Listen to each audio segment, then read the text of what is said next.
La Coordinadora Popular y Solidaria, que nuclea a las ollas populares, realizará mañana una movilización a las 6 de la tarde después de haber llevado adelante una polémica política con el MIDES. El MIDES le retiró el apoyo señalando que la coordinadora no tenía datos actualizados y además no los había compartido con el gobierno. La semana pasada, aquí en Lado B, la coordinadora señaló que sigue sirviendo cerca de 190.000 porciones semanales. A todo esto, el PIT-CNT adhirió a la movilización de mañana y también lanzó una campaña solidaria. Dentro del PIT-CNT hay sindicatos que desde hace tiempo vienen también llevando adelante distintas acciones solidarias. Uno de ellos, por ejemplo, AEBU. De todo esto estaremos hablando esta noche. Bienvenidas, bienvenidos. Así comienza Lado B.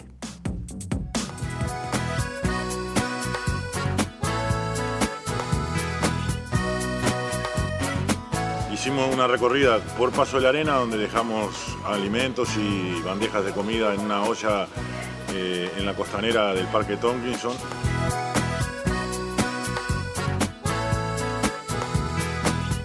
Cuando hay una necesidad, hay más unión.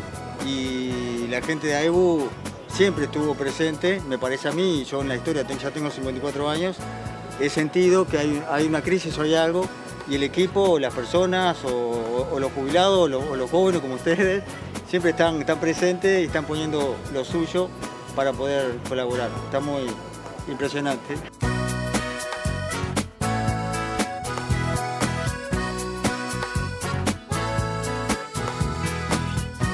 Y estamos terminando hoy acá con la gente de Rebeldía Organizada en Delta del Tigre, que son sobre todo una organización juvenil, son muchos jóvenes, con una organización digna de ver y digna de contar.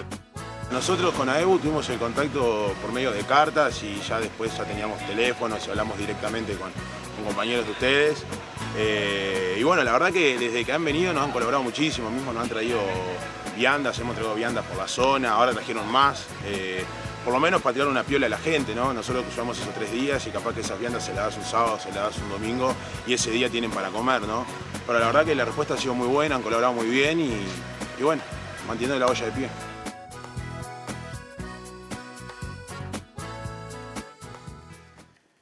Y de estos temas vamos a hablar esta noche aquí en Lado B en vivo, en la pantalla de TV Ciudad, con Fernando Gambera, integrante del secretario ejecutivo del PIT-CNT y además secretario general de AEBU. Fernando, es un gusto recibirte aquí en Lado B. ¿Cómo andás? Bien, encantado de estar acá y gracias por darme esa oportunidad. Bueno, más allá de esta polémica que recién mencionaba en la introducción entre el gobierno y la coordinadora de las ollas, ahí veíamos un video de 2020, abril de 2020, ¿no? Más de 2 años en donde AEBU, un sindicato con mucha historia en el Uruguay, pero además una historia solidaria, protagonista en distintas crisis, en esta también. Ahí llevaba adelante una iniciativa, veíamos que se estaban repartiendo viandas, y AEBU hasta el día de hoy todavía sigue colaborando.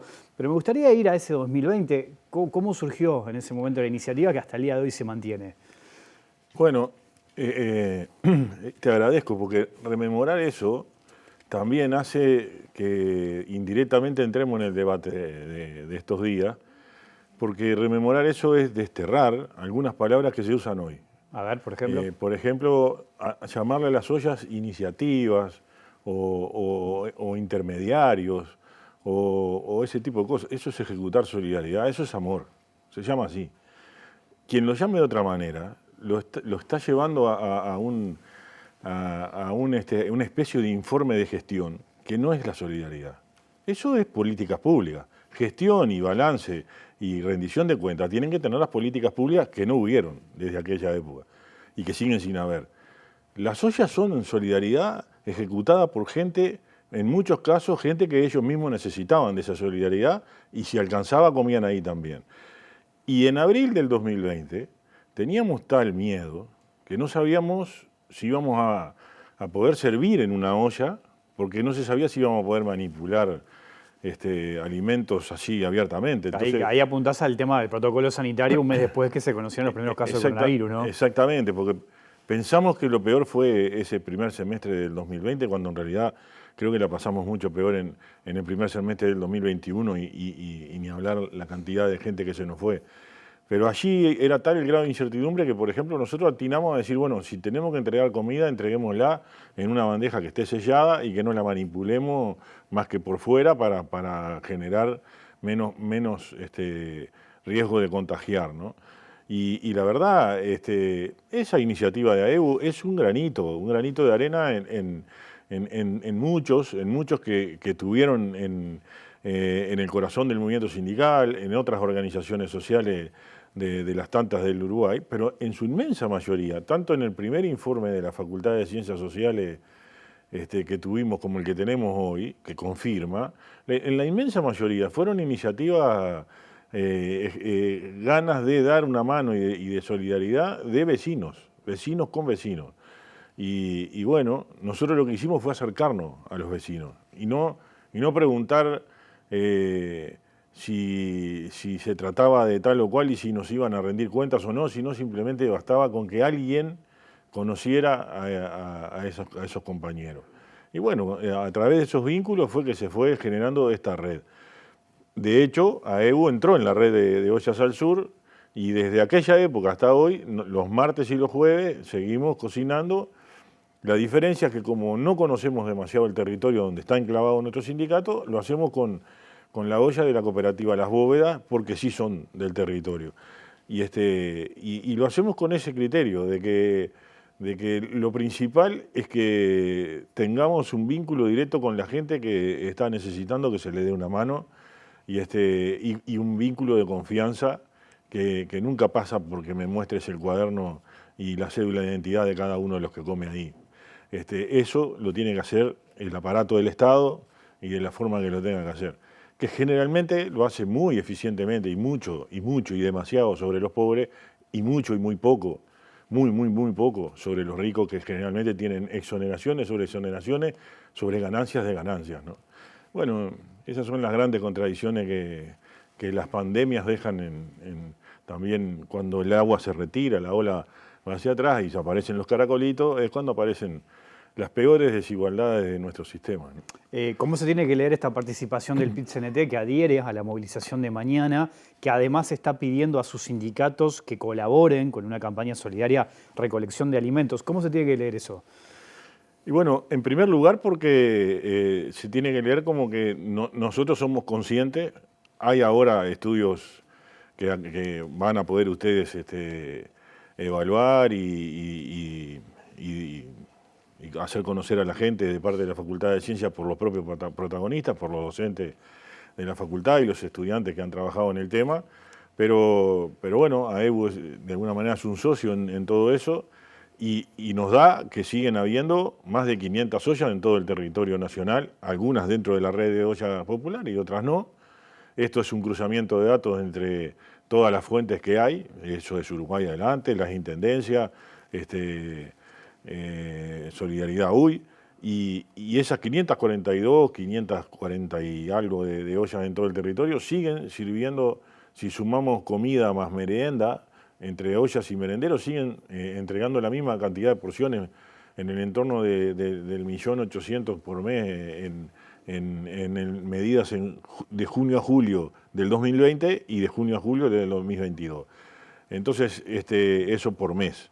Entonces, si eso se mantiene, el PIT-CNT tenía que tener la actitud de decir, estuvimos al principio, nos mantenemos en solidaridad con una organización social que tiene un arraigo en la gente y además nos jugamos, ¿no? No nos parece atinado para nada desde el poder del Estado, desde el poder que otorga ni más ni menos que una investidura de ministro, amenazar a la gente con juicios penales, ¿no? Es gente como vos y como yo, es gente que no tiene conocimiento legal, no tiene por qué tener un abogado, no pensó en tenerlo, en lo que pensó fue en brindarse con amor a su gente, a sus niños, a su barrio, y ahora tiene que andar por el mismo barrio aclarando que no se quedó con nada. Bueno, la verdad que eso ya era una razón fuertísima para que el PIT-CNT y el movimiento sindical se pusiera del lado de esa gente para decir, bueno, el que estuvo mal va a saltar. La misma gente en cada barrio es de purgar y de filtrar las situaciones jodidas. no nos van a decir a nosotros cómo es que se detectan los que están de vivo. Los que están de vivo desde el primer día yo vi detectarlo. Ahora, tirar al barrer así, no, la verdad, duele muchísimo. Y en ese sentido es que también el PCNT se juega en estar junto con ellos, en marchar mañana junto con ellos y al mismo tiempo, como somos conscientes de que el fenómeno sigue estando vigente y la problemática sigue teniendo la misma importancia, vamos a juntar los alimentos. Eso no quita, como frase que cierra este comentario, que nos seguimos planteando, ¿no? Como sociedad no tenemos que dar un verdadero debate, no este que se acaba de dar estos días. ¿Hasta cuándo? ¿Hasta cuándo la gente va a tener que seguir ayudando a sus vecinos y con todo ese amor dándole la oportunidad de comer? ¿Y cuándo va a llegar el día en que esos vecinos decidan por sí solos en su casa, con su familia, comer en torno a la mesa lo que tengan ganas de comer? Bueno, tiene que haber un debate serio y profundo sobre eso y el hasta cuándo, ¿no? Somos una sociedad con un debe muy grande sobre eso. Hace algunos días nos enteramos de algunos datos de pobreza infantil que son tremendos en Uruguay, son alarmantes. Según los datos y la experiencia que ustedes tienen, ¿eso se ve reflejado en los emprendimientos que hoy hay en Uruguay? Ollas, merenderos, por ejemplo. ¿Ustedes lo ven eso? Se ve reflejado, seguramente los protagonistas van a ser mucho más claros que yo en demostrarlo. Me refiero tanto a quienes sean voceros de las ollas y merenderos como de la facultad. Pero lo importante es que el primer reflejo que tiene, que cualquiera que esté atento a una cuestión tan sensible, es que aumentaron, en ese universo general, aumentaron las experiencias que son ollas y merenderos a la vez y aumentaron los merenderos en el universo total.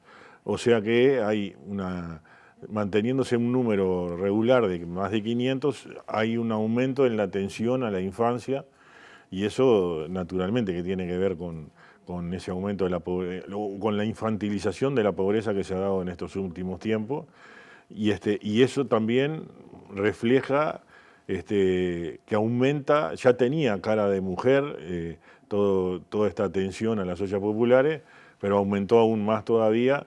Y eso da las pautas claras de que esto está vinculado con otro debate que quedó stand-by en este país, que es quién ejerce los cuidados y quién lleva el peso de los cuidados en esta sociedad y la llevan, en este caso sobre la pobreza infantil, el peso del cuidado está sobre las mujeres y las mujeres pobres. Mirada con perspectiva de género, encontramos que muchas ollas son lideradas por mujeres, además, que prestan mucho su tiempo para poder llevar adelante estos proyectos, tiempo que le sacan a la casa, a los hijos, y que muchas veces son los que hasta el día de hoy siguen al frente. ¿Eso lo han notado? ¿Ustedes lo ven eso al día de hoy? Sí, yo me vería tentado a nombrarlas, pero el problema es que me voy a olvidar de alguna y viste que las cámaras te ponen la atención pero ahí tienen nombre, rostro y nombre. Yo invitaría a las autoridades a ir a verlas trabajar, a verlas pelar, a ver a esa cantidad de mujeres de diversas edades hirviendo esas gallinas que dejaron de poner huevos en una jaula. Yo no sé si la gente tiene idea de dónde ves que vienen los huevos que consumimos, pero vienen de gallinas que no tienen espacio para moverse, solo están comiendo, bebiendo y poniendo huevos, les salen unas uñas largas y demás. Un día no ponen más, esas son faenadas. Cuando se las dan a las ollas para usar de proteína, después de 4 horas de cocción, después de 4 horas de hervor a leña, bueno, ahí sale una carcasa que genera, despegándose así la pulpita y eso por cada una de esas mujeres que trabaja ahí, 400 gramos que son las que van a generar el caldo después de esa olla. Esa es la gente que están acusando de quedarse con cosas. Esa es la gente que deja horas y horas cocinando para ablandar el insumo que dice que tan eficientemente le entrega el intermediario, lo que es un intermediario, una tercerización que es Uruguay Adelante en el caso del Ministerio de desarrollo en la zona metropolitana y Montevideo, ¿no? Porque las otras intendencias del interior se encargan las intendencias. Entonces, ese es el rostro verdadero de todo este movimiento. Esas mujeres salvando 400 gramos de proteína que quedaban en esas gallinas ponedoras, porque no es pollo lo que le dan, quería ser gráfico en esto. Y bueno, si habrá cariño y amor, y una de esas ollas sancionadas cuando le hicieron las inspecciones del MIDE era porque ese día que fue el MIDE no estaban cocinando, estaban entregando los insumos a la gente sin cocinar porque no habían prendido ese día, y no habían prendido porque se había acabado la leña, no había con qué ablandar eso, ¿no? Recién mencionabas, ¿no?, que el verdadero debate debería ser hasta cuándo tiene que darse esta situación. Sin embargo, el gobierno ha destacado más de una ocasión el crecimiento económico que ha tenido el país, incluso con proyecciones esperanzadoras, si se quiere, por parte de la ministra de Economía, del Ministerio de Economía. ¿Qué lectura hace AEBU? ¿Qué lectura hace el PIT-CNT de esa situación que maneja el gobierno? Bueno, pongamos, ¿no?, 40.000 millones de crecimiento de depósitos que hemos estado poniendo en los informes de AEBU. Esto no es que descubrimos nada, simplemente hay una comisión técnica que trabajó sobre datos oficiales del Banco Central. Eso es la riqueza acumulada durante los 2 años y pico de pandemia de un 1% de la población. El resto de la población está los que le va a ir mejor, que con un crecimiento de un 10% proyectado de PBI, a los que le va a ir mejor sacarán un empate, 0, o sea, quedarán con los sueldos como un valor constante del 2019. Empatarán en eso, ¿no? Recuperarán al 2019. Pocos casos. El resto de la población de este país va a quedar sin recuperar, a pesar de ese crecimiento económico que dice el gobierno, sin recuperar el poder de compra ni la capacidad de consumir. Y bueno, cuanto más abajo estás en la escala, más lento vas a ir todavía, y todavía seguiremos esperando el famoso derrame que seguramente al fin no le encontrará explicación de por qué no llegó. Te propongo una pequeña pausa y seguimos conversando. Un gusto. En un minutito sigue Lado B aquí en la pantalla de TV Ciudad.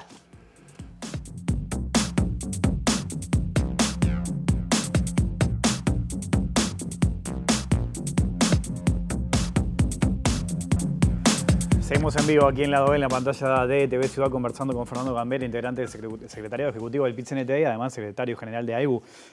Recién mencionaba en la introducción el rol de AEBU en distintas situaciones importantes del país, crisis, ¿no? Y si me voy a 2002, ¿hay algún punto de contacto con esto que está haciendo AEBU, con esto que estamos pasando o que pasamos en la pandemia?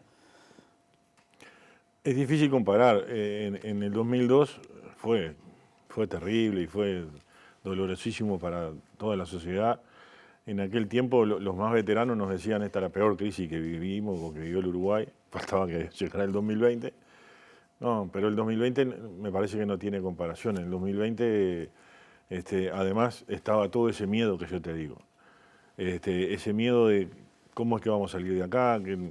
Y entonces, y además, es verdad que en el 2002 quien pudo emigró. En el 2020 tampoco esa posibilidad existía, aunque vos pudieras. ¿A dónde emigrar? Es bien diferente. De todas maneras, lo que hubo, sí, digamos casi igual, fotocopiado, con generaciones diferentes en algunos casos, porque yo tuve las dos, pero hay muchos jóvenes que estuvieron en esta, no en la del 2002, y lo digo con alegría, lo digo con el alma llena de esperanza.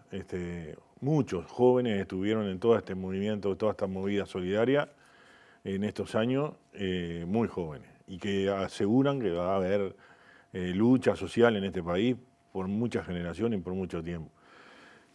Entonces, lo que sí se dio igual fue que inmediatamente apareció esa solidaridad. Lo que esta vez hubo mucho más ollas que en el 2002, y eso nos movió a decir, bueno, pero este fenómeno deberíamos entenderlo, deberíamos conocerlo por dentro con una visión mucho más académica, con un rigor mucho más científico y más estudiado que lo que puede ser mi percepción de moverme por los barrios y dar una mano. Entonces, eso fue lo distinto, importante para mí, fueron estos acuerdos con la Facultad de Ciencias Sociales y tener una visión un poco más desde el lado académico para poder usar eso como un insumo para discutir por dónde deberían ir los acuerdos sociales y los pactos sociales en este país para construir una sociedad mejor, ¿no? Porque fíjate que salimos del 2002 con una pobreza brutal que obligó de alguna manera que el primer gobierno del Frente Amplio tuviera un plan de emergencia, que todos aportamos y ayudamos a hacer las recorridas y a generar información sobre dónde debería ser el destino de ese plan de emergencia y demás. Y sin embargo, después de 15 años de toda la administración Frente Amplista, en un mes y medio, en abril del 2020, había una cantidad de gente que había caído del sistema otra vez. Y bueno, yo creo que como sociedad, eso es más allá de dónde estamos encuadrados, sea partido político, sea sindicato, desde donde hagamos fuerza para tener una sociedad mejor, ese debate debería ser el debate de fondo. ¿Cuáles son los acuerdos y los pactos sociales que hay que hacer para que haya una redistribución de la riqueza razonable en un país que tiene todas las condiciones para poder hacerlo? Y sin embargo, lo que hizo fue generar mayor desigualdad. Fernando, te agradezco mucho tu tiempo y tu visita esta noche aquí a la OE. Pero al contrario, yo te agradezco a ustedes, a TV Ciudad y la oportunidad de estar acá y como siempre, a la orden. Hasta la próxima. Nos vamos, se viene autorreportaje, después la letra chica y a las 10 de la noche, línea de 3. Volvemos mañana en vivo a las 20 horas. Que pasen bien, chao.